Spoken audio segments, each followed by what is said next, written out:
I'm backing up my truck, I'm gonna hook it up, loading up my boat with all my gear. I've been working hard all week, trying to make ends meet, spending time wishing I was fishing. Well, Terry Wickstrom wants to take you fishing. Gather up your gear and come along. Well, Terry Wickstrom wants to take you fishing. This is Terry Wickstrom. Join Karen Cullum, Greg Claggio, and me as we take you to some of our favorite fishing spots from Colorado to Minnesota, the Arctic Circle to Central America and beyond, as we revisit episodes of Mountain States Fishing and Angling Adventures Television on the best of fishing with Terry Wickstrom.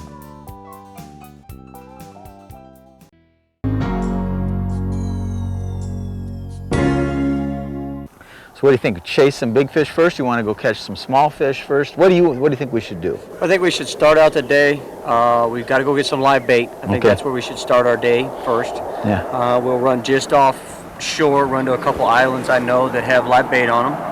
And then I think because of the way the tides are, I think we should just pan out and work the deep water first, looking for some big fish, and then maybe work inland and in the rivers later part in the day and try to catch some smaller fish. Sounds like a plan. I'm anxious to get out there, aren't you, Aaron? Absolutely looking forward to it. Hey folks, thanks for joining us on today's episode of Angling Adventures. You probably recognize this guy here. He's been on our television shows, Mountain States Fishing, many times in the past. Aaron Justy, he used to be with Eagle Claw. Hey Aaron, thank you very much. Absolutely, Terry. Good to have you down here again. Great to fish with you again. It's been a while. It has been a while.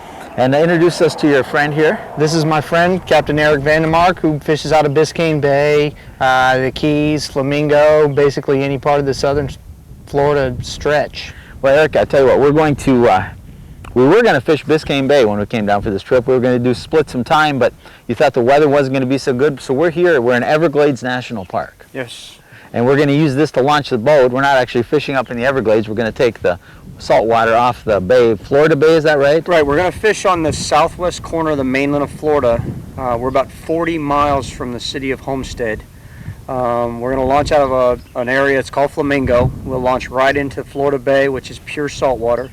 It'll provide species, tarpon, snook, redfish, cobia, sharks, jacks, just a variety of species that we have the potential to catch. Now we're not going to be able to show you all the types and all the species of fishing there are guides for, not on this trip, but that's a good thing because that means I get to come back and fish with them again.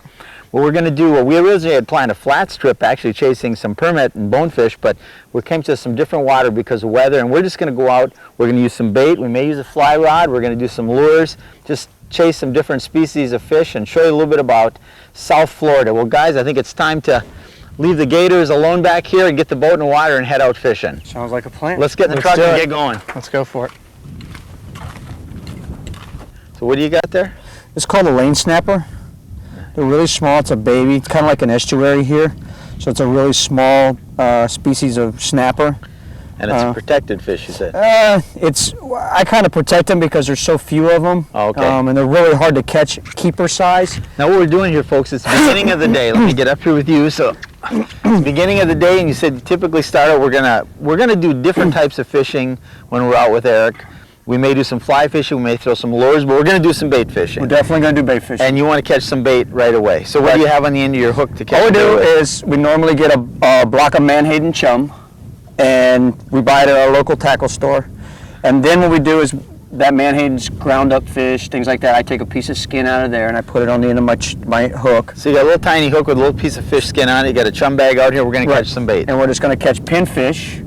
And hopefully we'll allow the schools of pilchers to come in, and then we'll break out the cast net and we'll cast net those because you can't catch those on hook and line. So we're going to try to catch some pinfish at first, and hopefully the pilchers will show up, and that's the preferred bait. So we start with the little fish to catch the bigger fish to catch the biggest fish. Absolutely. All right, it's the law of nature. So what you want to do, just toss this out, and if you watch the line, you'll have an arch in the line because of the wind. And then you'll see it, it'll just bump. See it? Like that. Boom. And all you want to do is reel these guys in, and you basically don't even have to reel.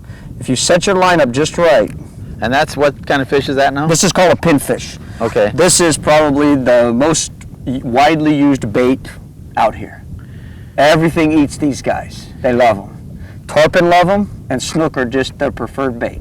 All right. So if we can catch about 25 or 30 of these, we'll be set. And we're here the first weekend in May. First weekend in May, and it is. We may chase some tarpon, but we're going to look. What are the species we possibly would go after today? We're going to look for snook, redfish, tarpon, jacks, sharks. So, you know, that's the thing about fishing with you out here. The year-round, there's just so many species, the different places you fish and the different waters you fish. Right, but there's so many species here that it's such a great place to bring the really experienced angler can come here, and he can search the shallow waters for redfish and snook and tarpon, or it's the whole family place where you can come here.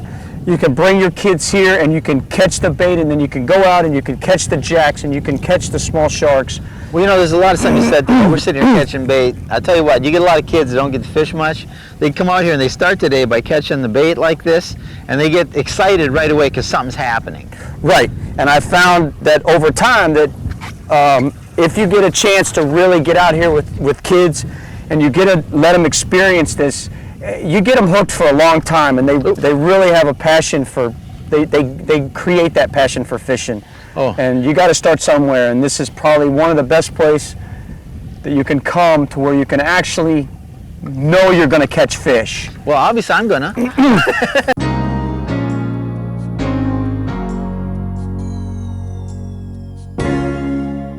No, not yet. Oh, fish on. Fish on. Big shark just came up. We're fishing for tarpon with mullet. A big shark just came up and grabbed it. We saw him hit it. What do you need me to do? Nothing, just sit back and watch. Of course, since it's a shark, it could bite you off at any time. Yeah, possibly. But you got a little heavier gear there. Yeah, we got 80-pound mono. We saw a big tarpon feeding in this channel, so we purposely put out a big mullet for it. And so we hooked it up with a little more stout gear than we've been fishing with, so maybe we can get you at least a good camera shot of this fish. Just got me. Bit you off? Cut me off.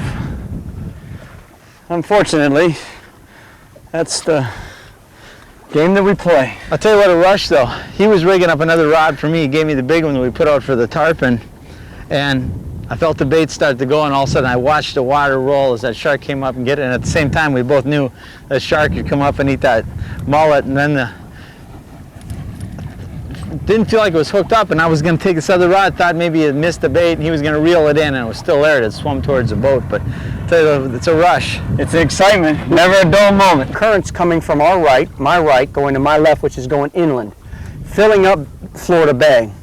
And then when the tide finally comes all the way in, what it'll do is it'll fill up, and then it'll turn, and for 6 hours it'll go out. And then we want to be on the other side of the hole. Then we want to be on either the other side of the hole, or we want to be up in the creek, fishing out towards the mouth of the creek, allowing our baits to go out, because the baits, the big fish will sit at the mouth waiting for all the little live baits to come out. So we'll feed our live baits out into the mouth of these creeks and these channels, and that'll allow us to get, you know, a better shot at catching snook or redfish or something like that. And what we're doing, you walleye fishermen can identify with that. I got my finger on the line, got the bail open. When we feel a fish pick it up, we let go of the line and feed it line. Keep the rod pointed at it so there's no drag through the rod at all. Let that fish run. Lift the rod up, then close the bail.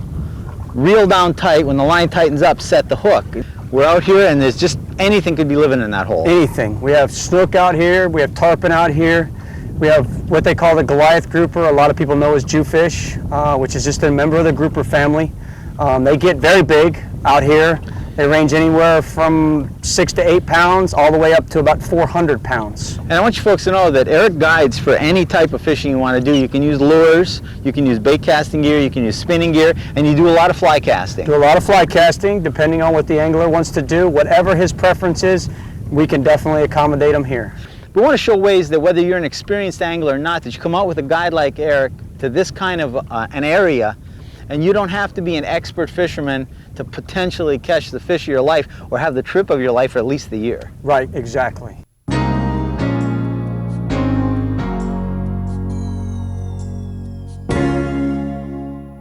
You got it. Do I need to reel in? Yep. Coming on down, coming on down. Fish on. Yeah, let's go chase this fish just so we make sure that we get him in the way we want. We'll go chase this fish. Okay, the anchor's unhooked. All right, go ahead and start the motor for me. Okay, now he's over at about our 2 o'clock right now. So if we can go in that general direction, just give me a little speed so I can get some line back. You hook big fish like this, whether it be a tarpon, cobia, shark, anything like this, you try to want to stay on top of the fish as best you can. That allows you to stay right on top of him. Speed okay? The speed's fine. And see how I'm pulling back, and then I reel down fast, and then I pull back real gently. The idea is to apply constant pressure to the fish to make him work that much harder. I'll tell you what, folks, just the adrenaline rush playing these fish is so unbelievable. I've had a half a dozen fish on today that just wore my arms out, and I've caught huge king salmon in Alaska, and huge lake trout, and huge pike, but it just pulled on my arms. I mean, my arms were aching. Yeah, I can feel it now. And the fights last long enough to where you really question, you're like, gosh, this really hurts. and people say, well, why do you love doing it? Because anything that puts up this kind of a battle, I just truly, truly love doing this. What an adrenaline rush it is. When you're fishing out here, you don't know if you're hooked up to a 5-pound jack or a 250-pound shark. I think he just spun his head, but see how I'm making real sharp, choppy movements? Now there is a shark. Okay, so what do we do with this? Well, there's not much you can do with him, except hope that he bites you off. We saw him, we got him to the boat. Hey, about a 7-foot lemon, perfect fish. He come up, we saw him, we got a chance to see what we had, and he was nice enough to bite through. Well, he could have come up for one more shot from the camera. I don't think the camera really got him, but heck of a fish. Heck of a fish, it's still good. Wait.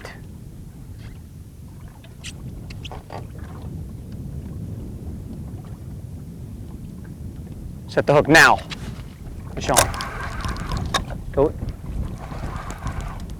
Oh, fish on. All right, there's fish on. Everything that swims in the ocean is so strong. Pull back to your left, trying to turn his head. He's plenty strong. Oh yeah. No, everything out here normally pulls like a truck, which is what we like. You know, this might be every bit as strong as the other fish, it just we're in open water. Right. Now it hasn't jumped, so it's probably not a tarpon. Probably not a tarpon. Hard to say. Now, should I be doing anything different? No, just hang on. That's pretty much all There's you can nothing really different do. I can do, so I thought I'd ask just in case. Except what you want to do is try to reel down as far as you can. Drop your rod tip all the way down towards the water. Now pull up slowly. Nice and gently. What you're trying to do is turn his head, and you get the rod up about straight over your head, then you drop as fast as you can, you reel down. Pull all the way up, and that just irritates it. I noticed that. There he is, right there on the surface. Oh yeah, nice. What is it? It looks like a shark. Oh, Wait a minute, go easy. Go easy, go easy. It's a gigantic cobia. You need to be really cautious now. When you have this, it's a humongous cobia. and what's a cobia? I don't even know. Cobia in, like up in Texas and Colorado, go to the bow quickly. There's a beautiful shot right off the bow. All the way to the bow. Very, very big cobia. Enormously beautiful fish. Okay, go easy, go easy, go easy. He's pretty much done now. You just have to be real gentle with them. Cobia is a prize fish because they're such a wonderful eating fish. And this is a big one? This is what we would classify as a very good sized cobia. My first cobia. Very nice. He's coming up to the surface. So now let him do his thing. Do a little tail walk. We like that kind of stuff.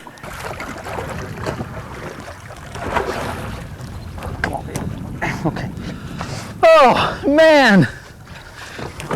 First cobia. Oh.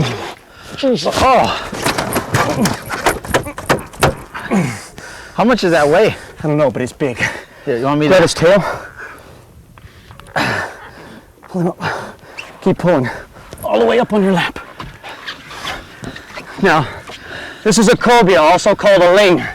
This cobia is about 50 or 60 pounds. This is a very, very good sized cobia. Very sought after, great eating, but all in all, it's a harmless fish. They don't have much for teeth. They got little sand spurs on their back right here. See them stick them up? They're very, very dangerous when it comes to bringing these in the boat. They get very emotional. This is about a 60-pound cobia, and this is an enormous fish. Wow. And it's worth every penny. Awesome, my first cobia ever. We weren't even going after cobia. No, but you never know what you're going to find when you come out here. You fish in the ocean. We're in Florida Bay off the coast of Florida, just out of the Everglades.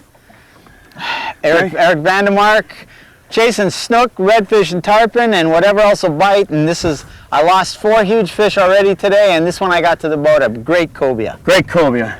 So let's put him back in the water and let him go. He kind of paid his... Off you go.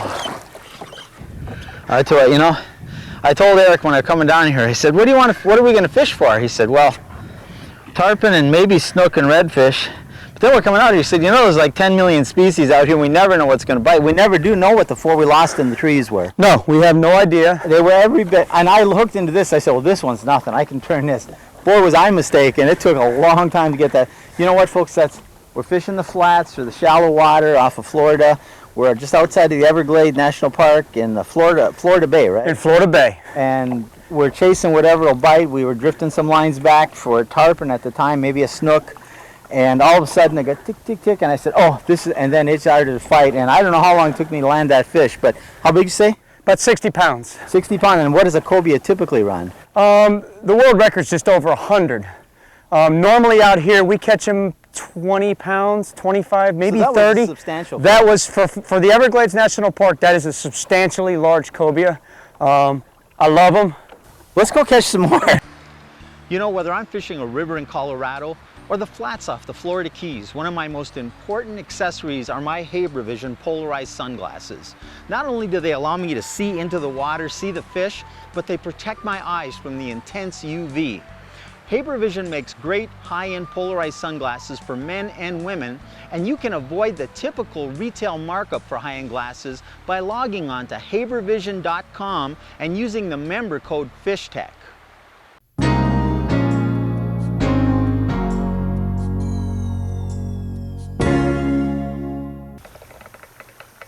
It felt like a bite. Rockfish. It felt like a bite though. Something's popped it, but. Back corner where? On the pulling platform. No, it's not. Oh yeah, it is. All right, all right. Figure it out. Shake it, twist it, turn it over. There you go. Watch your feet, nails. Damn it! Oh! Did you get that? I don't know. I'll tell you what. I don't know how much you. I don't know how much you folks are going to get to see, but we had a nice snook on. What do you think, maybe 20-some inches? Yeah. 20-some inches. Nice snook. We're in this backwater, canal-type areas. You've seen us open water fishing for the bigger fish. Had that snook, there's a little structure, wooden structure, metal structure that were kind of bumped up against to hold the boat in place. And a shark came up 2 feet from the end of our rod and just ate that snook. Just all of a sudden the water just exploded. I mean, your heart gets in your throat in a hurry, doesn't it? Quick. How big was that shark? You couldn't even tell. Probably 6-7 feet at least. And we're in this little skinny canal. We're going to show you shots of this canal. The camera people will shoot some so you can see it. But we're in a little skinny canal that we went through the brush to get back in. Now, you've seen us open water fishing with Eric. Trying to get some snook, fish like that, a few different species. Had our first snook on of the day.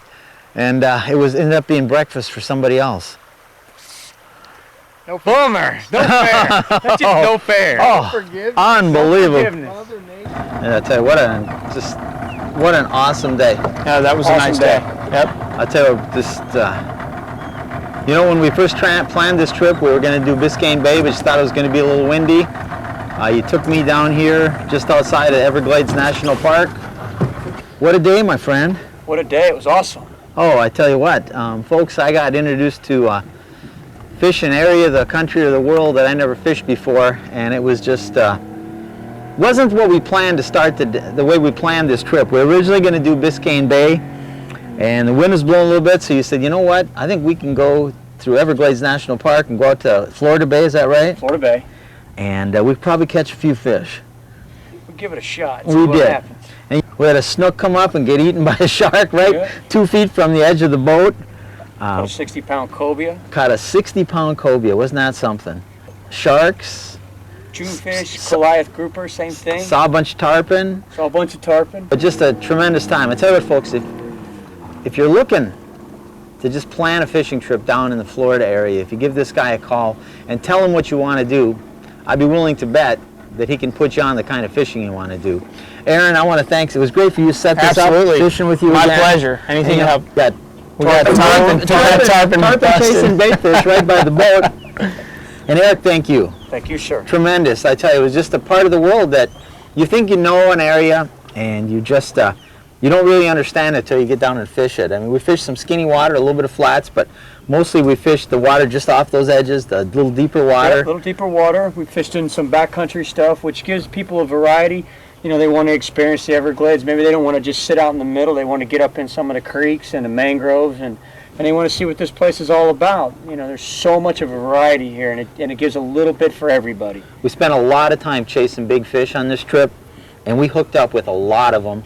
We only landed a couple, though. Only got a couple up by the boat, so you're not going to get to see some of them. But there were hours spent with lines bent and arms just cramped up.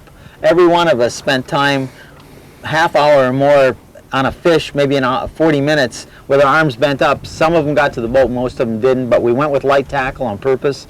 You know, thanks, guys. Thanks for setting up the trip. You folks, if you want to experience the fishing in South Florida, get a hold of Eric. We've got his phone numbers and website up here. We'll have them again in the credits, so grab a pen and a pencil and join us again for another angling adventure.